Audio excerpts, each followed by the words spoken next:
El día pasado empezamos ya con la historia de los persas aqueménidas, considerando que la historia de Mesopotamia terminaba con el imperio neobabilónico. Bueno, nos quedamos en el principio de la historia de los persas y llegamos hasta el rey, importantísimo rey Ciro II el Grande. Bueno, pues realmente la historia de los persas aqueménidas tener una serie de reyes. Ciro I, Cambises I, Ciro II el Grande, Cambises II y Darío I, que es hasta donde vamos a estudiar hoy. Después vendrá Darío II y Darío III, el cual ya frente a Alejandro Magno se podrá decir que se termina el imperio persa aqueménida. Bueno, pues Darío I nació en el año 522 y murió en el año 486 a.C. Era hijo de Histaspes, que era un gobernador de una paria bajo los reyes persas Ciro II y Cambises II. Su padre pertenecía a la dinastía aqueménida persa, a la misma que pertenecían Ciro II y Cambises II. Nació, como decíamos, en el año 549 y recibió una educación cortesana, como todos los hijos de príncipes. Cambises II le elevó a la categoría de portador de la lanza personal, lo cual era importante porque lo acompañaba en todas en la campaña fundamentalmente contra los egipcios. El imperio persa en el 500 a.C. ocupaba, bueno, pues realmente desde el mar Mediterráneo, ocupando Egipto, todo el valle del Nilo, todo el norte de Arabia, todo lo que había sido Mesopotamia y la mitad de las llanuras iraníes, con Media y con Persia incluidas. Bueno, pues esta era la extensión desde Grecia hasta Gándara y hasta Arabia hasta Etiopía. Esta era la extensión y esto es la ruta de Josarán, que decíamos que es la primera ruta comercial que va a existir en... Bueno, Pardilla, que era un hermano, ya decíamos el otro día, un hermano de un hijo de Ciro II, un hermano de Cambises II, recorre el camino de Josarán volviendo de su satrapía para llegar a la capital, Actabana, y matar a Cambises II, pero al encuentro de Pardilla se encuentra una posada, se cae del caballo y muere. Cambises, que va al encuentro de Pardilla, se aloja en una posada, con tan mala suerte que Darío está esperándolo y lo asesina con sus parientes. De esta manera el trono pasará a Darío. Este es el camino de Josarán que recorre Pardilla desde su satrapía hasta llegar a la ciudad de Ecbatana, que está en la zona ya muy próxima. Es el camino que va desde Asia hasta Bagdad. Bueno, pues Darío I se convierte así en el rey del imperio persa aquemenida, desde el año 522 hasta el año 486 a.C. Heredó el imperio en su máximo esplendor, incluyendo territorios como el Elam, Mesopotamia, Egipto, el norte de la India, las colonias griegas de Asia Menor, incluso los territorios iraníes, es decir, todo desde las mesetas iraníes hasta las colonias griegas del Asia Menor. Según Heródoto, en la inscripción de Beistún, ordenada a realizar por Darío, se confirma la captura y muerte de Pardilla, el hijo de Ciro II, y usurpador del trono de su hermano Cambises II. A continuación regresó con sus hospedadores a Persia, donde en Pasagarda se hizo coronar emperador. Emperador como supuesto descendiente, Darío, por línea aqueménida, junto con su padre Histapes y su abuelo Armases, que abdicaron. Es decir, que Pardilla muere, a Cambises lo matan, y entonces Darío se hace coronar emperador porque se considera que él es el último que queda de los persas aqueménidas, y antes de él están su padre y su abuelo, pero ambos abdican en su favor. Esta es la inscripción de Beistún que ya hemos nombrado. Aquí aparece Darío con sus satrapías, aquí aparecen su séquito, y este es el dios de los persas, que ahora veremos que es el dios máximo de los persas, que está arriba de la inscripción de Beistún. Darío se consideró legítimo sucesor de Cambises II. Sin embargo, esta proclamación no era tan clara como parecía, ya que él no era hermano, ni hijo, ni descendiente directo, y la corte imperial se resistió. Para calmar las cosas, Darío se casó con la hija de Ciro, con Atosa, que en persa es Hatusa. Esta quizá esperaba tener un hijo que de alguna manera pues legitimara su estado en el imperio persa aqueménida. Hay una obra, una tragedia de Esquilo que se llama Los persas, que realmente es una descripción de lo que será la Primera Guerra Médica, en la cual ha muerto Darío y ha sido derrotado por los griegos. Y es muy bello porque en esta tragedia la protagonista es Atosa, la esposa de Darío, que desde su lugar en Persia está como intuiendo lo que va a pasar a su marido y lo que le va a pasar luego a su hijo Jerjes en la Segunda Guerra Médica. Bueno, pues esta va a ser una historia que yo os recomiendo que leáis. Es la tragedia, se llama Los persas, de Esquilo, y es, como todas las tragedias griegas, fáciles de leer, aunque la gente crea lo contrario, y además muy, muy bellas. Darío tuvo que hacer frente de las numerosas revueltas que desde que comenzó su reinado tuvo que estar. Para ello contó con la ayuda de la nobleza aqueménida. Amplió sus fronteras, conquistando la Tracia y la Macedonia. Invadió de nuevo otra vez las tierras masagetas de la reina Tomiris, aquella que había matado y había empapado la cabeza de Ciro II en un estanque de sangre propia. Dirigió también una expedición punitiva contra Atenas por la ayuda que le brindaron a él las colonias de Asia Menor que estaban revueltas contra los griegos, se encontraban mal consideradas. Esta revuelta de la Jonia va a ser muy importante en la historia de las guerras médicas, porque van a ser realmente el motivo por el cual los persas se unen a las colonias jónicas descontentas con el mando ateniense y decidirán atacar Atenas.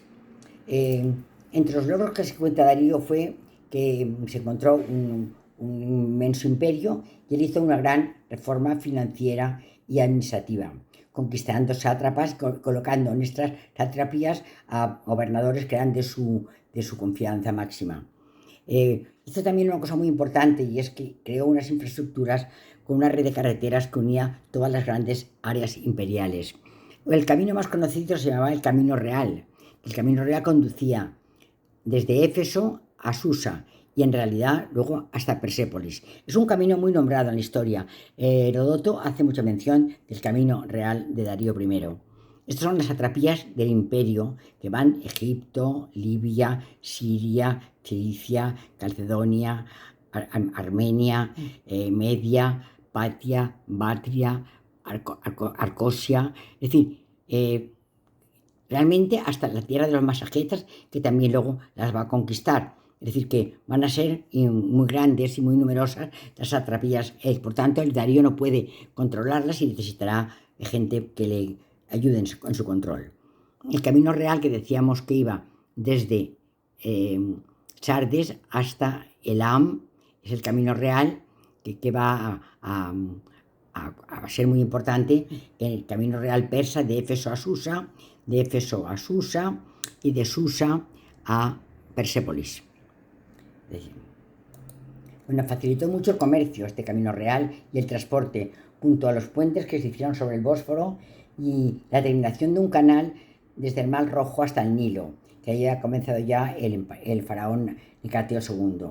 Organizó, esto es muy, muy importante, organizó los códigos legales tradicionales de Egipto, por lo que Diodoro Sículo, el historiador Diodoro Sículo, el siglo III después de Cristo, le llamó el último legislador de Egipto.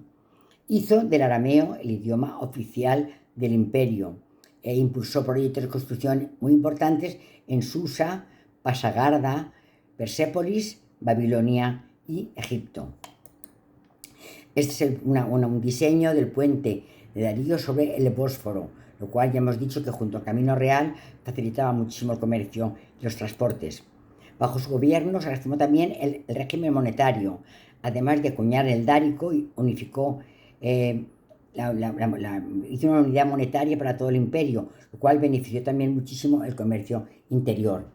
A todos los pueblos del imperio se les concedió el ejército de sus propias costumbres y religión, es decir, el ejercicio de sus propias costumbres y su religión. Es decir, Darío no quiso cambiar la manera de el dios ni las costumbres de los pueblos que fue conquistando, los permitió mantener su antigua religión y sus antiguas costumbres.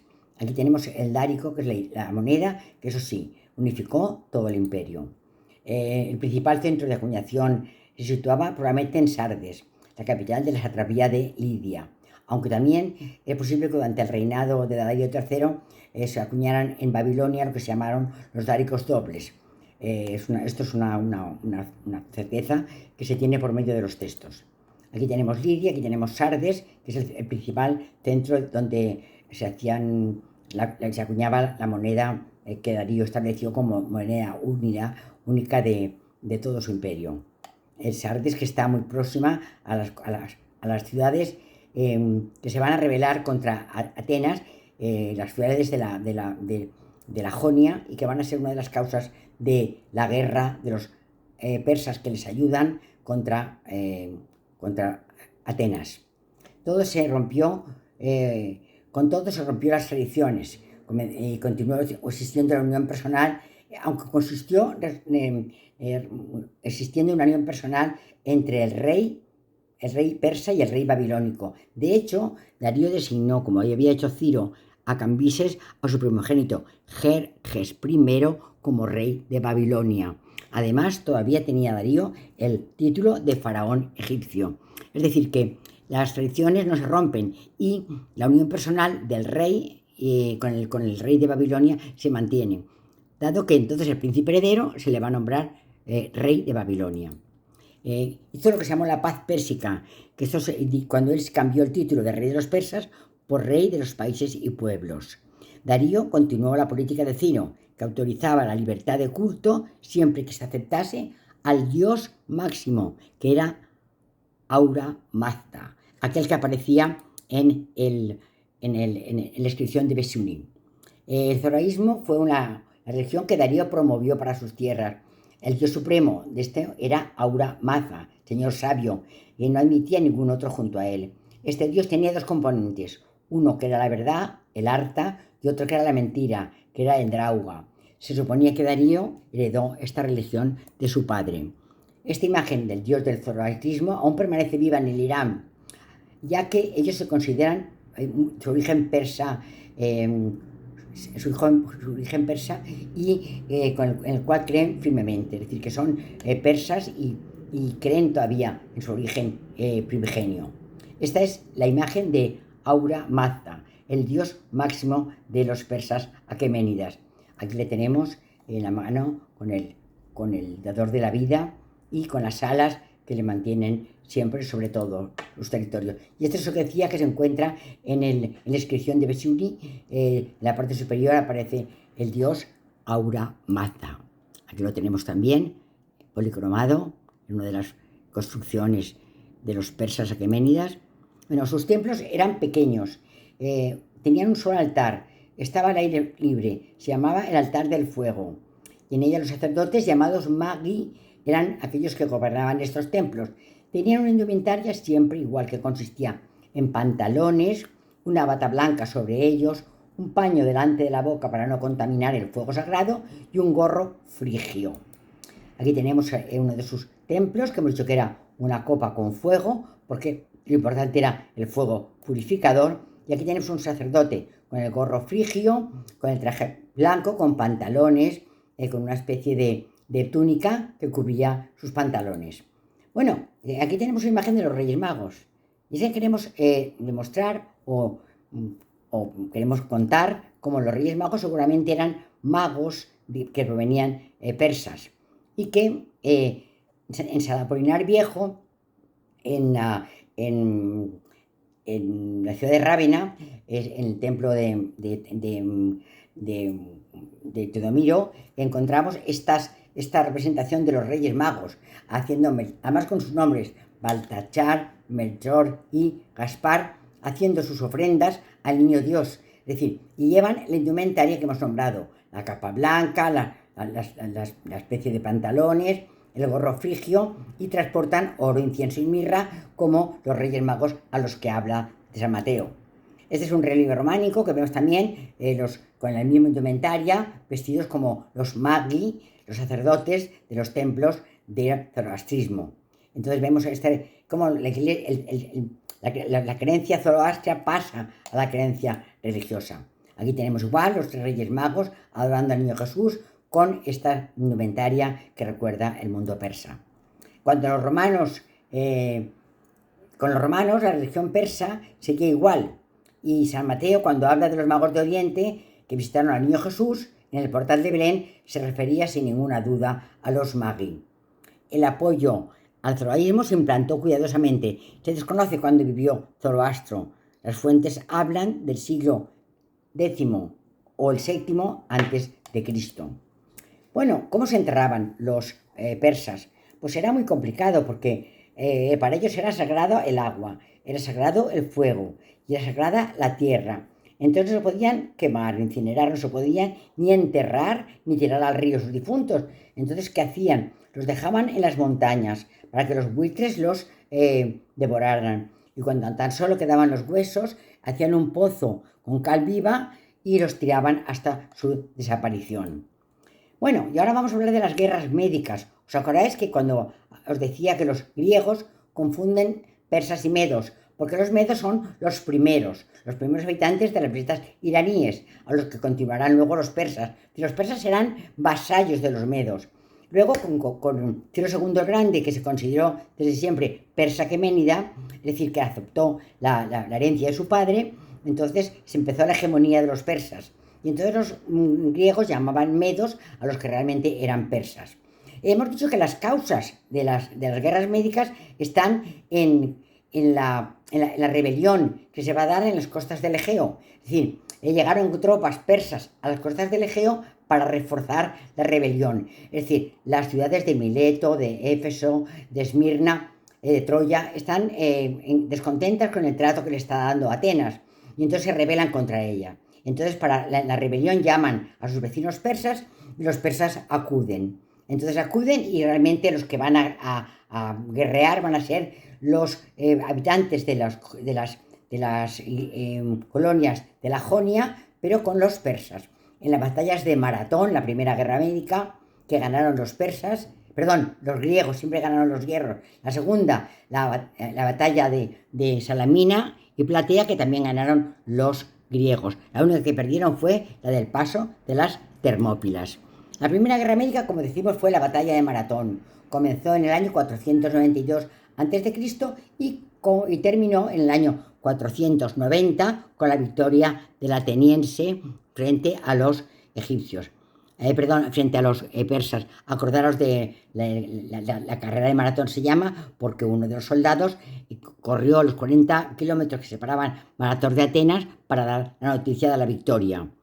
Los persas, ya os decía antes, que se encuentran esta primera guerra médica y la segunda guerra médica descritos en la tragedia de Esquilo, los persas, que es una tragedia muy corta de leer y muy bella de leer porque Atosa, la esposa de Darío I, aquella que era hija de Cambises, hija de Ciro, se imagina lo que está pasándole a Darío y lo que le va a pasar a Jerjes, y les dice: no hagáis lo que estéis haciendo, no os pongáis en situación porque os van a vencer los griegos. Es decir, que ella hace una premonición de lo que luego va a ocurrir. Esta es la primera guerra médica en la llanura de Maratón. Estas son las tropas griegas que vencen a las tropas, a la flota persa que está llegando. Bueno, realmente parece ser que estaban mucho mejor alineadas las tropas en la llanura de Maratón, las tropas griegas, y por eso vencieron no dejaron pasar a los persas. Uno de los soldados salió corriendo y llegó hasta Atenas para dar la noticia de la victoria de los griegos frente a los persas. Una cosa que no era muy fácil de comprender porque realmente el poderío del imperio persa era mucho más grande que el poderío del mundo ateniense. pero bueno, esta circunstancia hizo que ganaran la Primera Guerra Médica. La Segunda Guerra Médica tuvo tres batallas: la batalla de las Termópilas, la batalla de Salamina y por fin la de Platea. La batalla de Termópilas fue cuando bueno, primero fue Jerjes, el hijo de Darío, el que tomó parte en la Segunda Guerra Médica, que fue como una especie de querer lavar la mancha que había supuesto la muerte de Darío en la Primera Guerra Médica.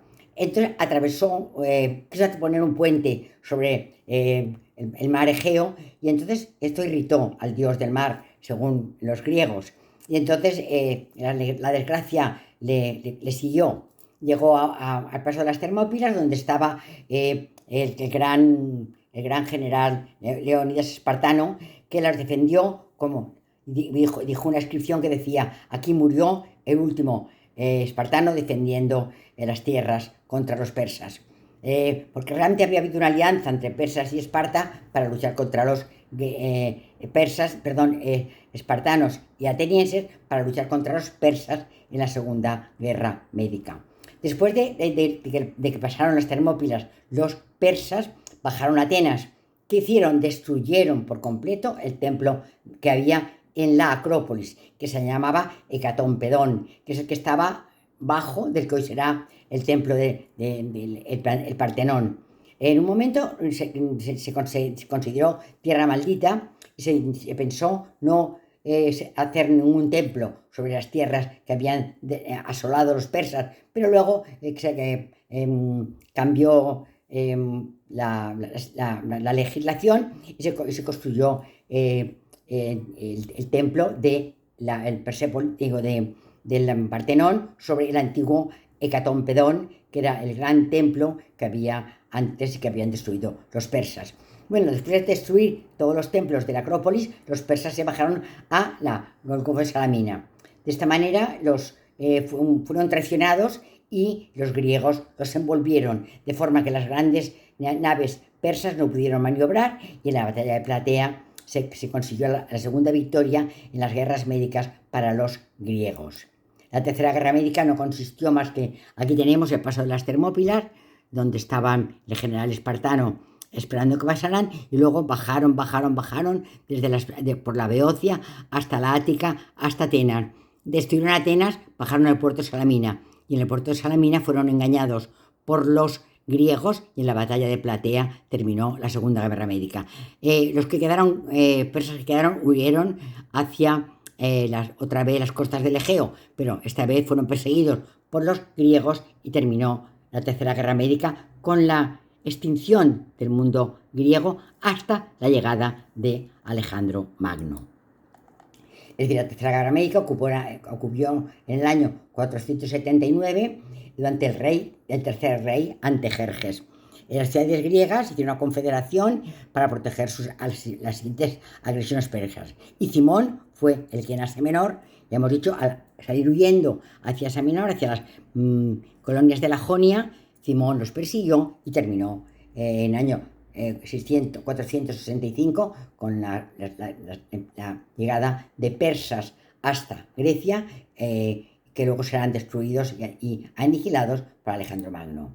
Bueno, pues en el año 338 el visir eunuco Bogas, que era jefe de la Guardia Real, envenenó a Antejerjes III y eligió un nuevo Darío, a Darío III, que era un miembro también lejano. También era un persa, pero era muy lejano de la familia real, y entonces fue el último rey persa. Darío III fue el último rey persa porque tuvo que luchar con Alejandro Magno.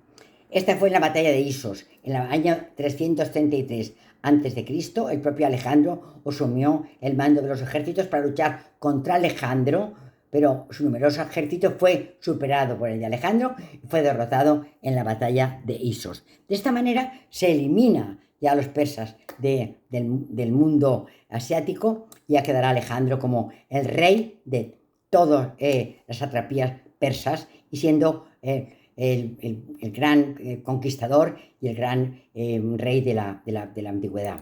Bueno, esta es la casa del fauno, que os quería mostrar, que en el Trabilium de la casa del fauno había un mosaico que contaba la batalla de Isos. para conservarlo, se ha trasladado desde la casa del fauno, que estaba aquí, el mosaico estaba aquí, en la exedra de la casa de fauno, se ha trasladado hoy al Museo de Nápoles, y aquí vemos a la imagen de Alejandro Magno, la imagen de Darío III, y estamos en la batalla de Isos, en el año 333 a.C., que fue el fin del mundo persa, porque Alejandro conquistó todas las tierras persas. Aquí tenemos a Alejandro Magno, el gran vencedor, el que aniquiló el mundo de los persas. Y aquí tenemos a Darío III.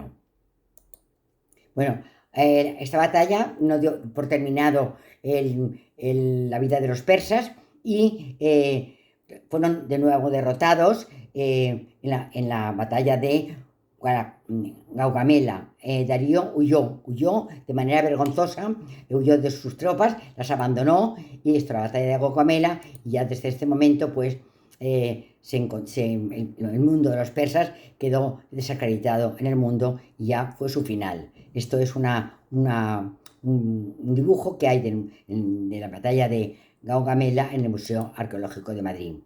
Alejandro estaba decidido a capturar a Darío, pero ¿qué ocurrió? Le apuñalaron en un campamento de sátrapas insurgentes, y le llevaron, cuando Darío lo encontró, le brindaron su cabeza, pero Darío lloró frente al cadáver de Darío, y él decía: no era esto lo que yo pretendía. Es decir, que Alejandro pretendía capturar a Darío, pero no que le dieran muerte de manera apuñalándole de manera poco digna.